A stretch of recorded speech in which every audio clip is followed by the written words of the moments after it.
Hey guys, Tom here, back in the shop. Thanks for coming back and watching my channel, Hilltop Machine Works. So anyways, it is time for another project.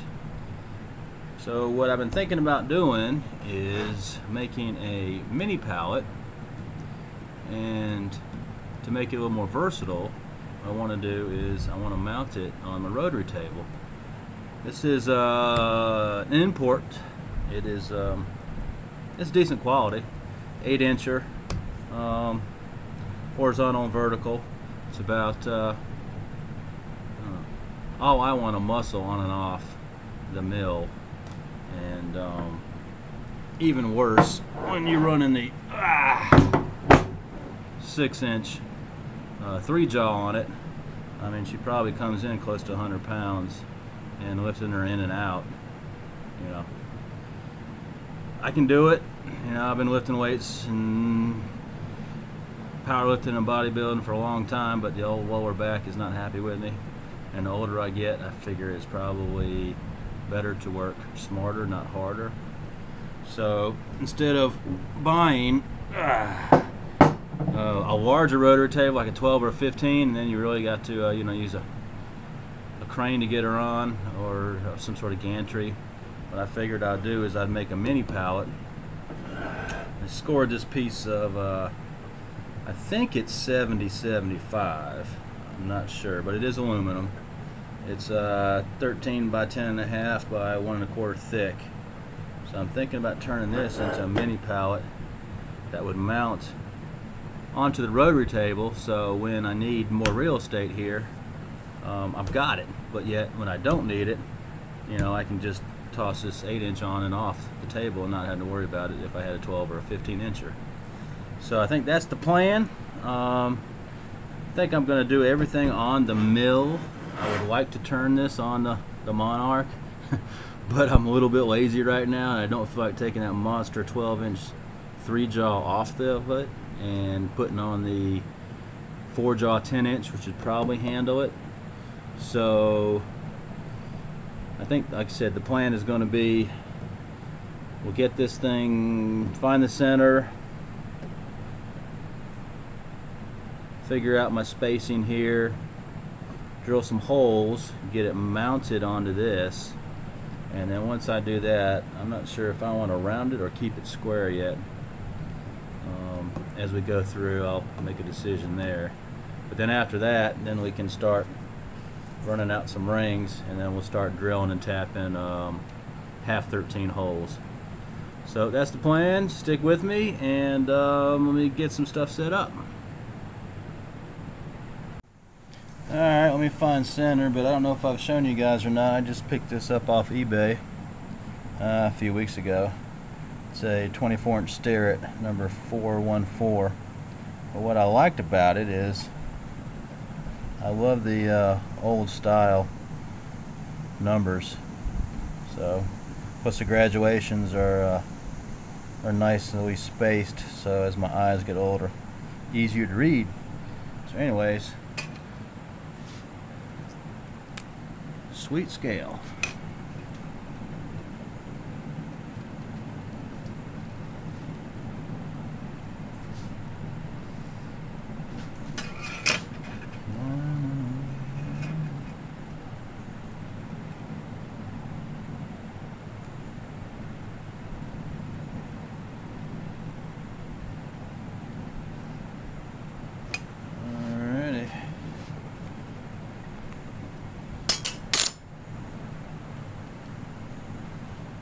What I did is I just pulled the plate off of the 3-jaw. Nothing fancy, but actually I'm gonna make these longer, and I'll just run those holes right on this line. And probably a smarter thing to do. What do you think? Yeah, y'all think.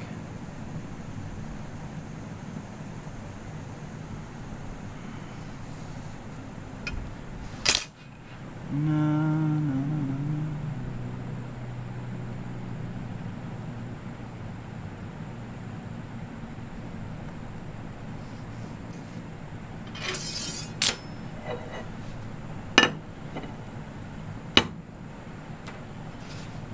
Let's see what we got. Maybe a 1-inch hole. A little bigger. Let me go get a set of calipers. Alright, let's get kind of where the center is.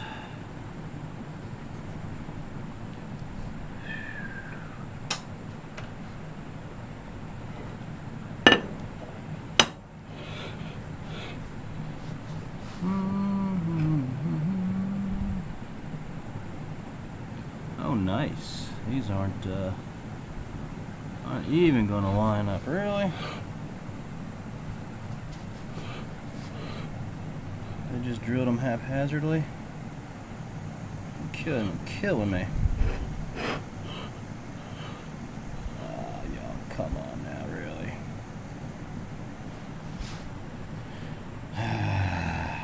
Alright. I wonder why they did that. Doesn't make much sense, does it? Instead of having it there and there. Alright, let me think about this and we'll try lining them up right. Alright, we're back on track. It took me a while to figure out this thing's not square, so that's why the lines are off, so I had to redo her. So now we should be good to go if I come in here and find my center how I want her.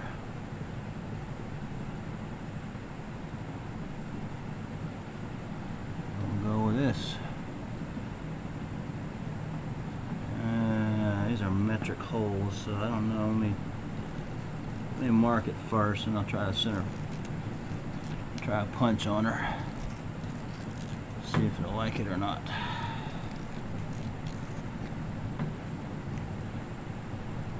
See what size the hole is.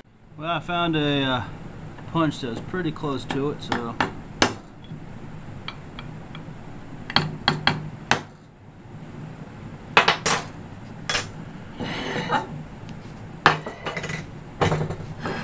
Alright, that should work.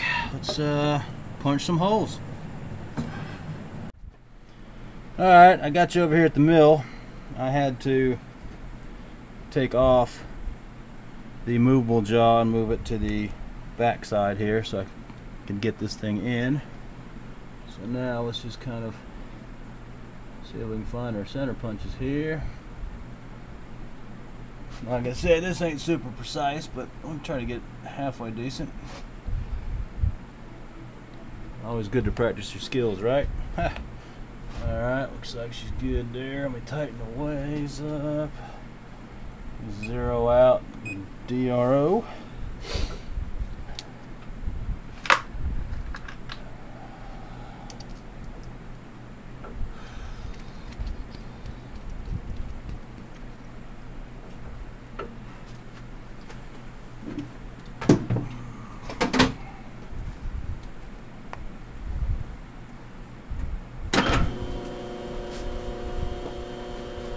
Let's see what we got here.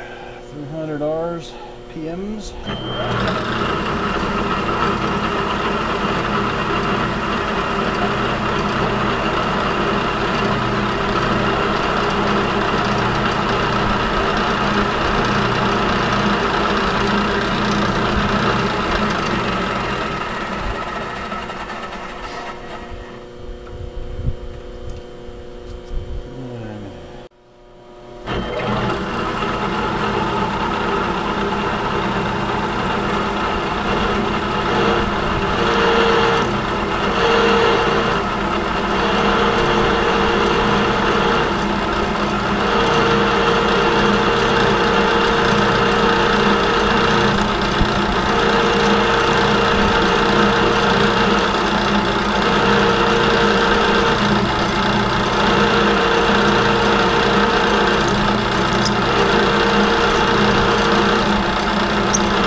Ah, give me. Ah.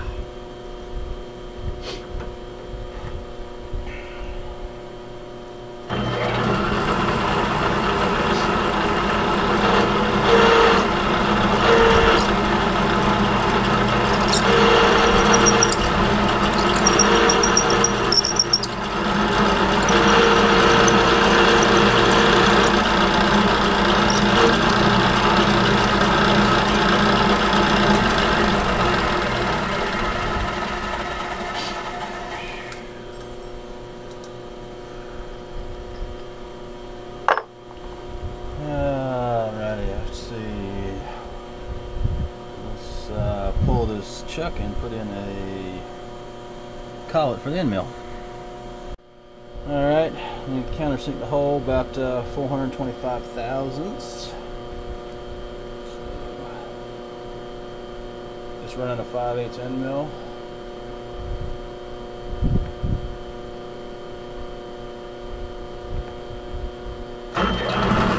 Two flute.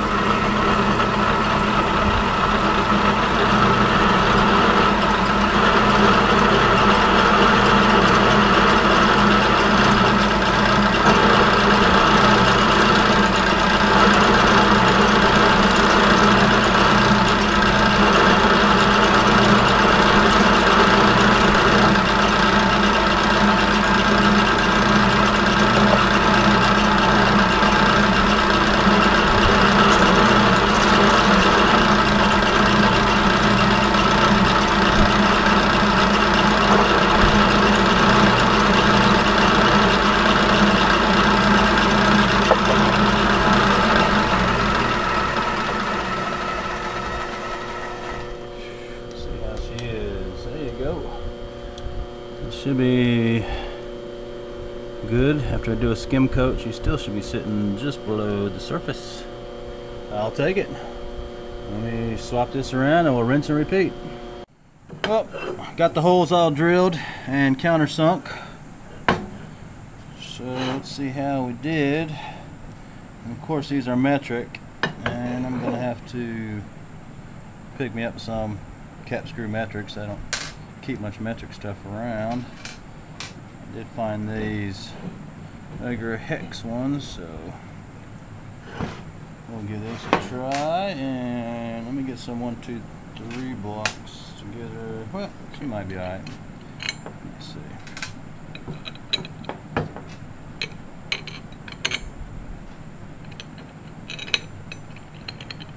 Alright, sweet. Looks like we have a winner chicken dinner.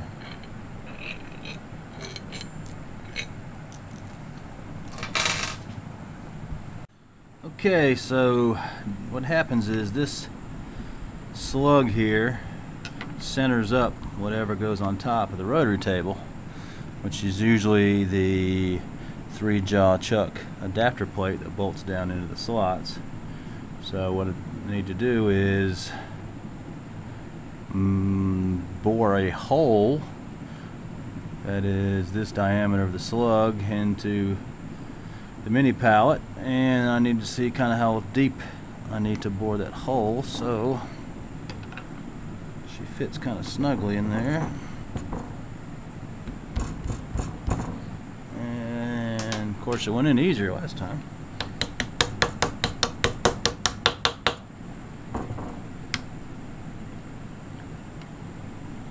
There must be a chip in there.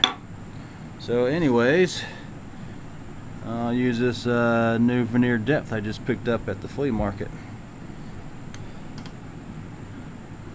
Hopefully you guys can see that.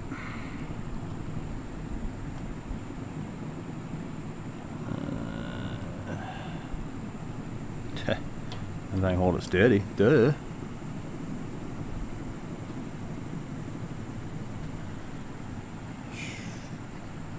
And let's put some eyeballs on. See where we're at.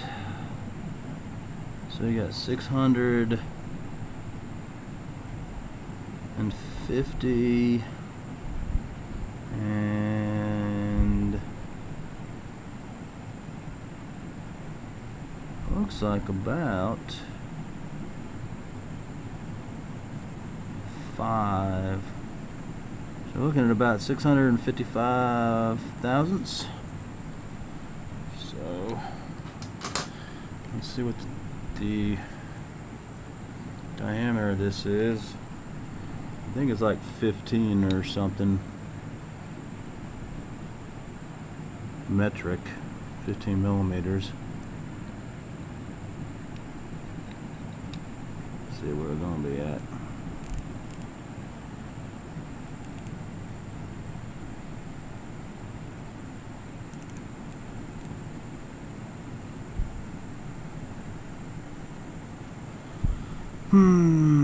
Let's see, 1 inch. I'll get something to write with. 1 inch. 175.81. So it gives us 1.181. Let's see what that works out to. Just for curiosity's sake.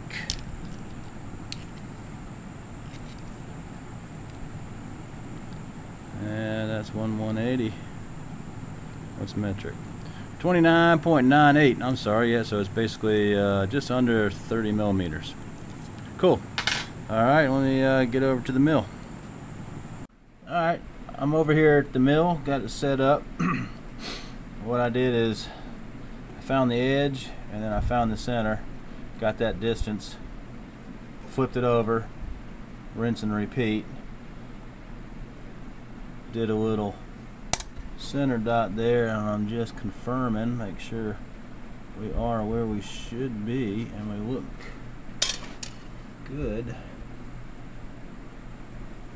So always want to double check your work.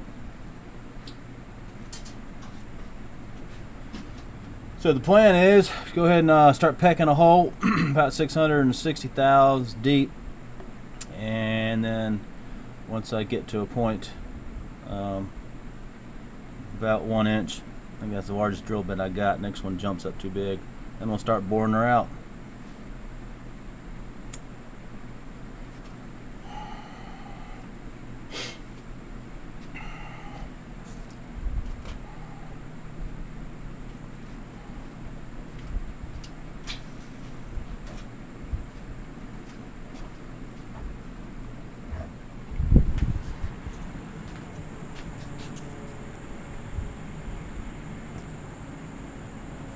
Come on.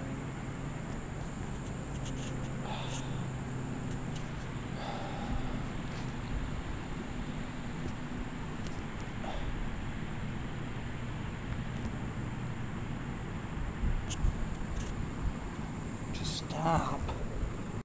Alright, so what I did is I just kind of step drilled it. And now I've got a 2 flute. I found a 1 1/16 end mill, so I'm just going to drive her down, and then after that I have to bring out the boring head. So let's do a little touch and go here.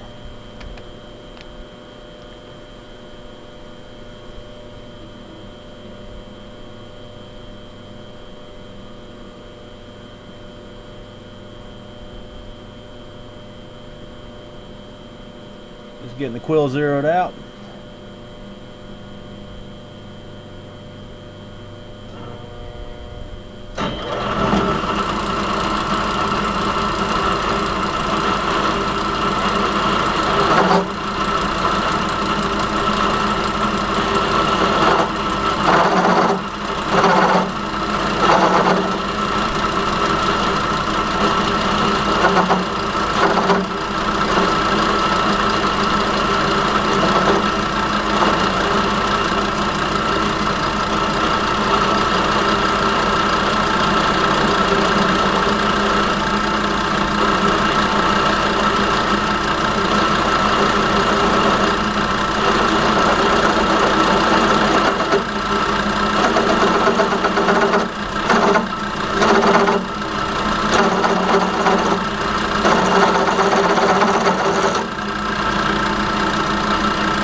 be in that hole, ain't she?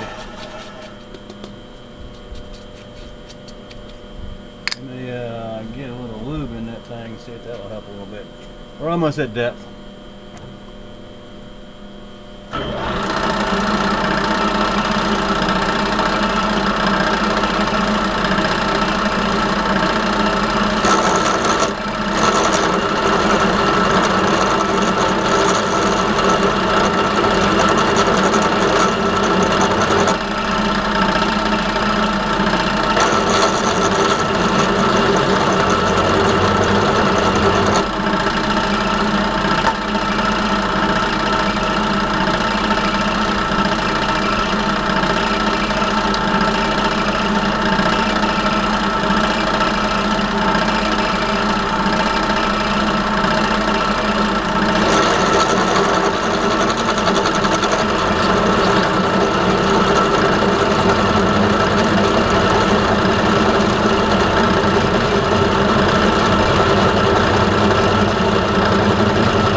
Chips out.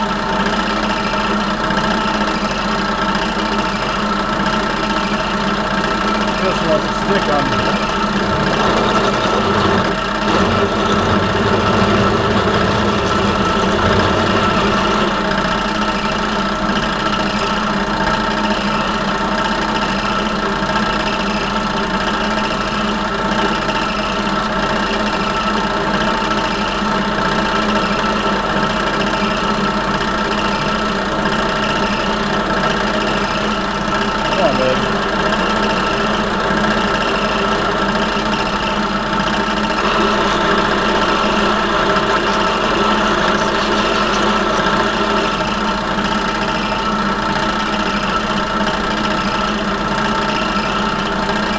Five more down.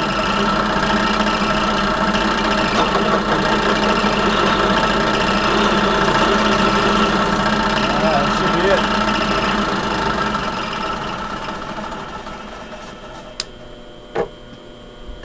That was alumina tap. Well, that was what I was using for a lubricant. Get the rotary phase converter off so we can hear each other. Let me blow this thing out. Hold on.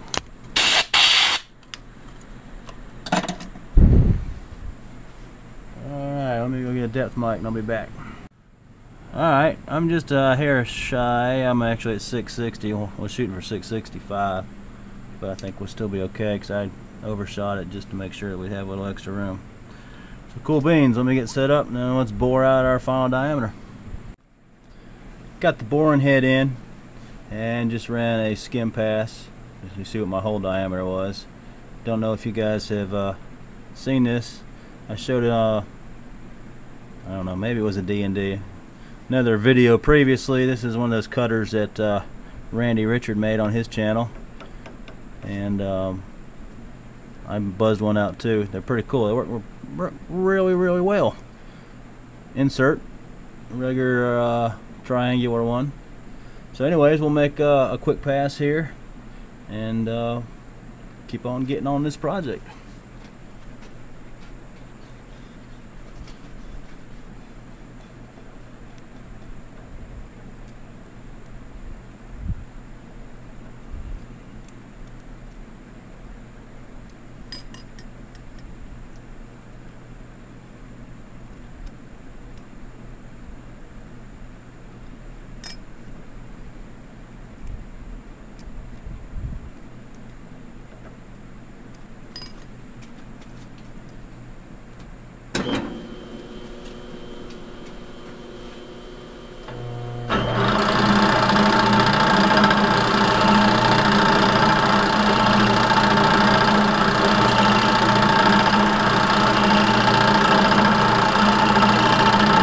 Readjust it.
Alrighty, easy breezy. We're gonna rinse and repeat, and I'll bring you back when I get to like the final pass. Alright, I just made my final pass, and she came out just perfect. I think once I deburr that edge, nice snug fit. So, oh, there she goes. Alright, so that is wrapped up, and let's get on to the next part. So we're back over here at the mill. Made a run into town to pick up hardware, pick up some longer cap head screws that will go and mount the plate down to the rotary table. These are the original cap screws. They hold the mounting plate for the 3-jaw into the T-nuts. So what I did is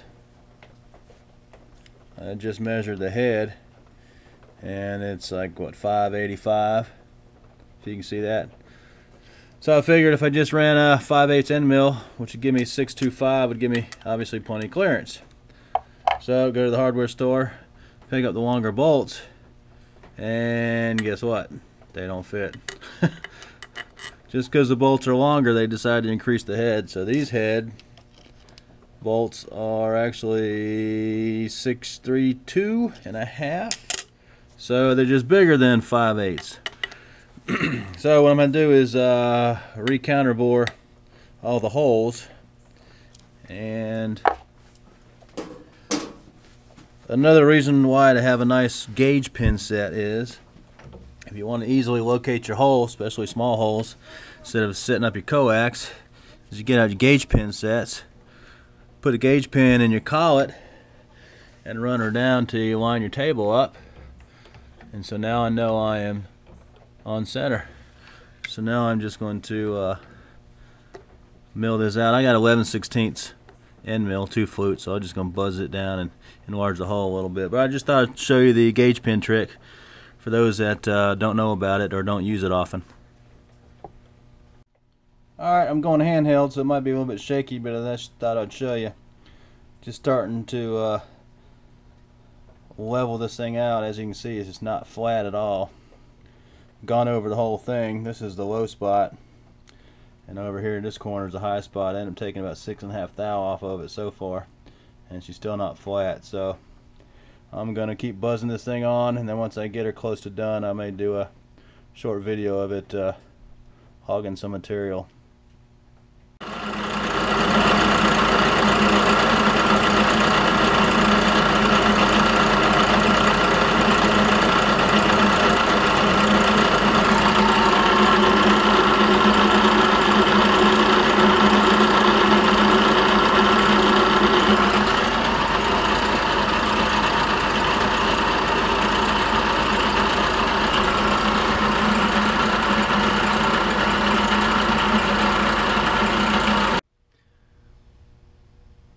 Well, that's what 30 thousandths worth of chips look like. Looks like I had a little snowstorm here. There's the plate. Only issue I had is hopefully you can see this one little corner just a little bit low. This was the high side. I ended up taking about 30 off of, and then worked my way down, and she just doesn't want to clean up right here. I'm about done after multiple passes, so I'm just going to leave it as is. You know, if there's a part, it's going to mainly be sitting here, so at the most we'd have, you know, maybe a setup block or something out here, and of course that's not going to matter. So I am done for the evening. I'm going to go throw a fat steak on the grill, and we'll come back in a couple days, flip this thing over, and I'll get the other side level. Okay, so I got the bottom wrapped up also. The top I ended up taking about 31 thousandths off of it to get her flat, and then the bottom wasn't as bad. I only take about 1/18 thou off to get it. Still got a little bit of a high spot over here in the corner, or I should say low spot, but wasn't worth taking another 5 off to get it cleaned up. Originally what I was going to do, I was just going to take down this center part where it sits on the rotary table to make sure it was flat, but then I thought, well, why not just make this a more versatile mini pallet, and I can just use it anywhere. It doesn't necessarily have to be put on the rotary table. So that's why I went ahead and just decked the whole bottom here. The only issue I didn't think about was, since I had to take so much off the bottom, I was figuring I could just skim cut it and be good, but obviously this piece was really way out, that now this sticks up too far, and let me throw it on the rotary table and I'll show you what I'm talking about. So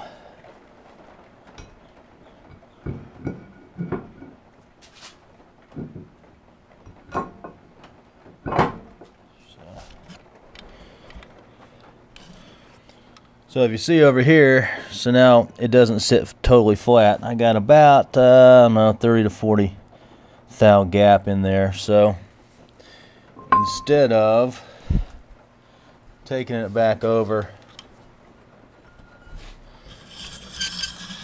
to the mill and then you know, getting set up on this bore and then boring it out again, I think what I'm going to do, I'm just going to take about 30 or 40 thou off this centering plug. That'll probably be easiest. So I'm just going to throw this in Inco, you know, just face off that much. Not worth showing on camera. It's just a simple operation. And we'll be back.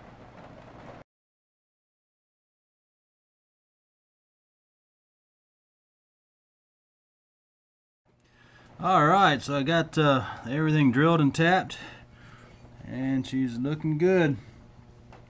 Didn't do the center because it's going to be a waste since the part is going to be sitting there, so that way it gives me plenty of places to you know, anchor down some hold downs. And thought I would show you what I used in case some of you viewers are interested. Can't talk today. This is a 3-inch insert mill, and it uses common CNMGs. This particular one says a Dominion CNMG 3. I found this from another forum member on one of the machinist forums. He mentioned this, so I found it on eBay. It didn't come with the arbor. You have to buy your arbor, but you know, no big deal, whatever you're using, R8 or a cat.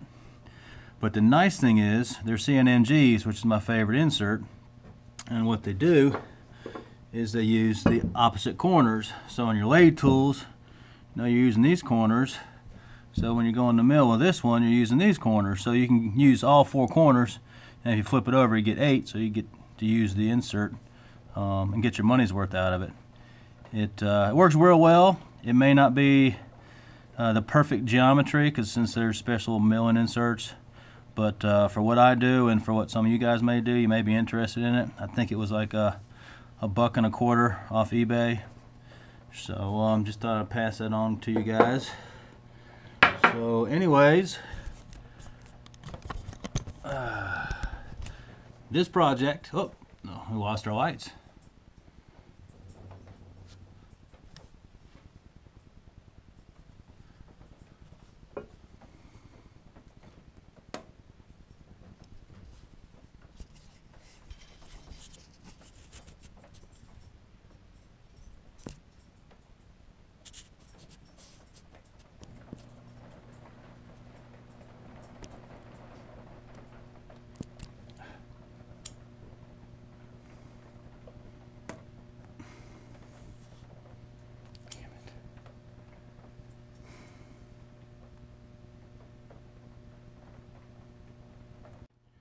So anyways, this project is wrapped up. I appreciate you watching, and thanks to all my new subscribers. If you like this kind of stuff, hit the like button, and we'll catch you on the next one.